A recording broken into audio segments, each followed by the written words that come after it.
নমস্কার বন্ধুরা, তৃষ্ণা রান্নাঘরে আপনাদের সকলকে স্বাগত জানাই। বেগুন বাসন্তী সুস্বাদু এই রেসিপিটি বেগুনের যতগুলো রেসিপি আছে বোধহয় সবচেয়ে জনপ্রিয়। গরম ভাতে একদম অসাধারণ খেতে। আমার আজকের রেসিপি এটাই। বন্ধুরা, আমার রান্নাগুলো আপনাদের কেমন লাগে প্লিজ জানাবেন। আর যারা এখনও চ্যানেলটা সাবস্ক্রাইব করেননি প্লিজ আমার চ্যানেলটা সাবস্ক্রাইব করে আমার পাশে থাকুন। ফেসবুক পেজে দেখলে ফলো করার অনুরোধ রইল। এবারে আমি মূল রান্নাটায় চলে যাচ্ছি।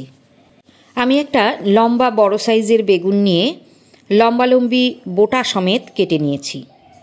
এবারে প্রথমে দিলাম সামান্য চিনি, এরপর দিচ্ছি অল্প লবণ আর অল্প হলুদ গুঁড়ো। এবারে বেগুনের টুকরোগুলো লবণ হলুদ মাখিয়ে নিচ্ছি। এই যে অল্প চিনি দিলাম, এতে বেগুনে তেলটা কিন্তু খুবই কম টানে। আপনারা প্লেন বেগুন ভাজা করলেও একটু চিনি দিয়ে মেখে রাখবেন। একটা মিক্সি জার আমি নিয়ে নিয়েছি, এতে দিচ্ছি 2 টেবিল চামচ পোস্ত আর 1 টেবিল চামচ মতো কালো সর্ষে, হাফ চামচ লবণ দিলাম আর 5টা কাঁচা পাকা লঙ্কা দিয়ে দিলাম। এবারে সামান্য জল দিয়ে কিছুক্ষণ ভিজিয়ে রাখুন, তারপরে একটা স্মুথ পেস্ট তৈরি করে নেবেন। কড়াইতে 3 টেবিল চামচ মতো সর্ষের তেল দিয়েছি। এই রান্নাটাও সর্ষের তেলেই কিন্তু ভালো লাগে খেতে। তেলটা গরম করে নিয়ে দিয়ে দিলাম 2 টুকরো লবণ হলুদ মাখিয়ে রাখা বেগুন। এবারে বেগুনগুলো উল্টে পাল্টে এরকম লাল করে ভেজে নিয়ে তুলে নিন। বেগুন ভাজা হয়ে গেলে আমি আরও 2 চামচ তেল দিয়ে দিয়েছি, হাফ চামচ দিলাম কালো জিরে। এবারে 2টো চেরা কাঁচা লঙ্কা দিয়ে দিলাম, একবার নেড়ে দিচ্ছি। এখন দিচ্ছি সামান্য হলুদ গুঁড়ো আর সঙ্গে সঙ্গেই দিয়ে দিলাম সেই পেস্ট করে রাখা পোস্ত আর সর্ষের মিশ্রণ। এখন একটু নেড়ে দিচ্ছি। 30 সেকেন্ড মতো কষিয়ে নিয়ে দিয়ে দিলাম হাফ কাপ নারকেল বাটা।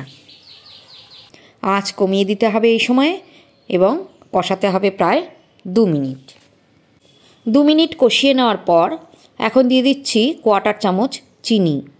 এই রান্নাটায় সামান্য একটু চিনি দেওয়ার চেষ্টা করবেন, তাহলে দেখবেন ঝাল মিষ্টির একটা সামঞ্জস্য এসে যাবে। আরও একবার নেড়ে দিয়ে এবারে গ্রেভির জন্য 1 কাপ মতো জল আমি দিয়ে দিলাম। মিক্সি জারটা ধুয়ে নিয়ে ওই জলটাই আমি দিয়ে দিলাম। জলটা এখন ফুটতে শুরু করেছে। এই সময়ে লবণটা একটু চেক করে নেবেন। আমি সেই পেস্ট করার সময় যা লবণ দিয়েছিলাম আরও একটু লাগবে মনে হয়, সামান্য একটু লবণ আমি দিয়ে দিলাম।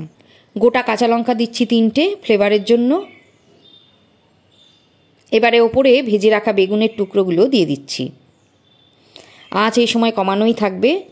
এই অবস্থায় 30 সেকেন্ড মতো জাল করে নিতে হবে, বেগুনের ভেতরে যাতে গ্রেভিটা ঢুকতে পারে।